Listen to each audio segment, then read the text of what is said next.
মানুষ কি বলবে তার আগে ভিডিওটা দেখো। भाई जब आप कुछ नहीं होता ना, आपको कोई नहीं पूछता।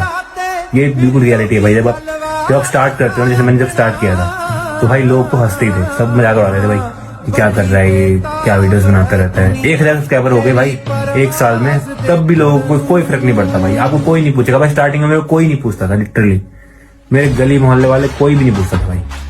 तो 1,000 सब्सक्राइबर हुए, उसके बाद 5,000 हुए, तब भी किसी को फर्क नहीं पड़ा। धीरे धीरे करके आप लोगों ने सपोर्ट किया 1 लाख हुए ना। 1 लाख होने के बाद जब सिल्वर प्ले बटन आया, तब लगा लोगों को यार कुछ कर रहा है भाई ये। যখন কেউ কন্টেন্ট ক্রিয়েশন করে তখন মানুষ বলে যে কি টাইম নষ্ট করতেছে, ভালো কিছু করবে, এগুলো তো টাইম নষ্ট। তো সেই কন্টেন্ট ক্রিয়েশন থেকে যখন মানুষ ভালো কিছু অ্যাচিভ করে, সেই মানুষই বলবে তোমার লাক ফেভার। কথা হচ্ছে আশেপাশের মানুষ অনেক কথা বলবে। তা আসল কথা হচ্ছে তুমি নিজের উপর ফোকাস করো।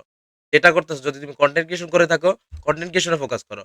কনটেন্ট ক্রিয়েশন কথা বাদ দিলে যদি তুমি অন্য কিছু করতেছো, সেটাতে ফোকাস করো। মানুষের কথা না শুনে নিজের কাজে ফোকাস